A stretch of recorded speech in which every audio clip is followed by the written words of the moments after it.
یہ جو آپس میں اتنے لڑتے تھے، اب کوئی فیصلہ کرنے والا نہ اوس کا ہو سکتا تھا نہ خزرج کا ہو سکتا تھا۔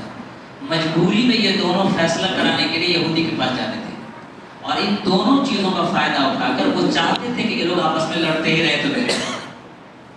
چنانچہ ایک مرتبہ ایسا ہوا، ایک غلطی کبھی کبھی ہمارے لیے بہتر بھی ثابت ہو سکتی ہے۔ جب دو قبیلے لڑے، اوس اور خزرج، یہودیوں سے مدد مانگنے کے لیے گئے تو اس وقت یہودیوں نے انکار کر دیا کہ تم لوگ ہمیشہ لڑتے ہو، ہم مدد نہیں کریں گے۔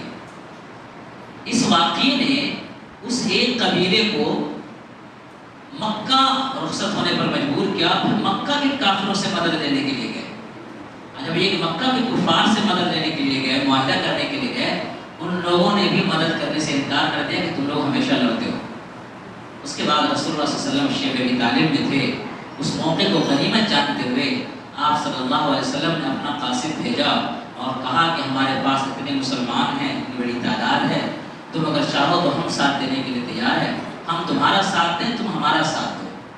چنانچہ نبی صلی اللہ علیہ وسلم اپنے مشن پر تھے۔ یہ حالات ہیں، حالات کے اعتبار سے سب کچھ چاہیے، لیکن نبی کی نبوت سب سے آگے تھی۔ چنانچہ یہ جو دعوت دی انہوں نے تعاون کی، اس کے ساتھ ساتھ اسلام کی دعوت دی اور انہوں نے اسلام کو قبول کر لیا۔ پھر وہ جب مدینہ گئے تو اور لوگوں نے بھی اسلام قبول کر لیا۔ اس کے بعد وعدے کے مطابق جب ہجرت ہوئی تو شاندار استقبال ہوا صلی اللہ علیہ وسلم کا۔ اس شاندار استقبال میں دوسرے قبیلے والے نے بظاہر سمجھا کہ اب تو ہمارا بدلہ لیا جائے گا، اب تو دوسرے قبیلے والے سے بدلہ لیا جائے گا، لیکن رسول اللہ صلی اللہ علیہ وسلم نے اصل بات جو آج بھی ہم کو سمجھنے کی ہے، رسول پاک صلی اللہ علیہ وسلم نے ان لوگوں سے کہا کہ تم اپنے اصلی دشمن کو سمجھو، اصلی دشمن یہودی ہے جو تم لوگوں کو لڑا رہے ہیں اور تمہاری لڑائی کا فائدہ اٹھا رہے ہیں، لہذا تم دونوں مل جاؤ اور تم دونوں مل کر کے یہودی سے مقابلہ کرو۔ چنانچہ وہ تاریخی دن جو اوس و خزرج کی برسوں کی لڑائی تھی، رسول اللہ صلی اللہ علیہ وسلم کی برکت سے اور آج کے زمانے میں کہنے لگے کونسلنگ سے، رسول اللہ صلی اللہ علیہ وسلم کی وجہ سے وہ لوگ سب ایک ہو گئے اور یہودیوں کو لگا کہ ایک بڑی طاقت آ گئی ہے۔ اس کے بعد سے کچھ لوگ منافقت کے طور پر بھی رسول اللہ کے ساتھ شریک ہو گئے۔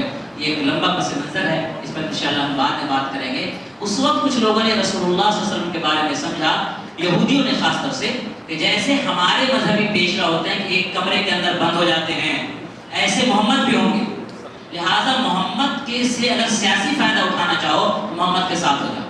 چنانچہ محمد رسول اللہ صلی اللہ علیہ وسلم کے ساتھ ہو گئے، لیکن رسول اللہ صلی اللہ علیہ وسلم وہ حجرہ میں بیٹھنے والے قائد نہیں تھے، لہٰذا وہ لوگ اپنے مشن میں ناکام ہوتے ہوئے نظر آئے۔ ان کو لگ رہا تھا کہ یہ کمرے میں بیٹھیں اور ہم باہر سیاست کریں اور محمد کے پاور کا استعمال کریں۔ معاف کیجیے گا، آج کا مسلمان بھی یہی سوچتا ہے، مولانا صاحب کمرے کے اندر ہے، باہر ہم سیاست کریں۔ وہی سوچ جو کبھی کسی اور کی تھی وہ سوچ آج ہماری بن گئی ہے، اور اسی کو خالص اسلامی سوچ کہتے ہیں۔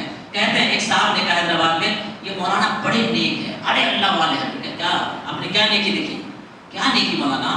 اپنے روم سے مسجد کو جاتے، مسجد سے روم کو جاتے، باقی کہیں بھی نہیں جاتے۔ ہم نے کہا اس کو کاہل کہتے، سست کہتے ہیں، اس کو بزرگ نہیں کہتے، سست اور کاہل کہتے ہیں، اس کو امت سے لاپرواہ کہتے ہیں۔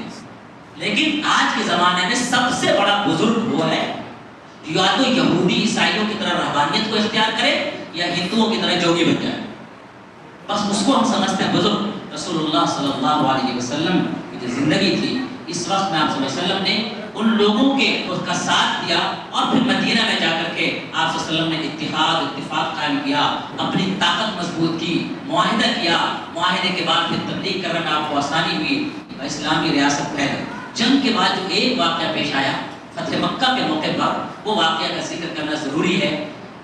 واقعہ اب ایسا تھا کہ جب مکہ کے تو وہاں لڑائی ہونی چاہیے جن لوگوں نے ظلم کیا ہے، لیکن رسول اللہ صلی اللہ علیہ وسلم پھر یاد رکھیے سب سے پہلے نبی تھے، لہٰذا ان کی تمنا تھی کہ بھلے یہ لوگ مرے نہیں، یہ لوگ مسلمان ہو جائیں۔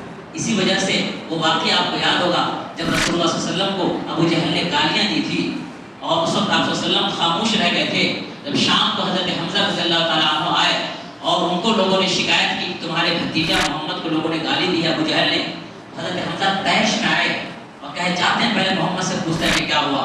جب محمد صلی اللہ علیہ وسلم کے پاس گئے، کہا کیا ہوا تمہارے ساتھ؟ ابو جہل نے کیا کہا؟ آج میں اس کو چھوڑوں گا نہیں۔ رسول اللہ صلی اللہ علیہ وسلم نے بڑے پیار سے کہا چچا آپ جو ابو جہل میں جا کے کچھ کیجیے گا، اس سے زیادہ خوشی اس بات سے ہوگی مجھے کہ آپ اسلام کا کلمہ پڑھ لیجیے۔ حضرت حمزہ رضی اللہ تعالیٰ کو اسلام کا کلمہ پڑھ گیا۔ وسلم کے پیش نظر ہمیشہ اسلام رہا، اس لیے فتح مکہ کے موقع پر لوگوں کو مارنے اور قتل کرنے کے بجائے ان کو اپنے سینے سے لگانے کو ترجیح دی. اور اسی کو شاعر نے کہا ہے وجود ذات نبی رحمت سے صبح رحمت ہے شام رحمت، ملا ہمیں آمد شریعت سے دی کا سارا نظام رحمت. اور رسول رحمت کے فتح مکہ نے اور واضح یہ کر دیا ہے کلام رحمت پیام رحمت ذات ان کی تمام رحمت.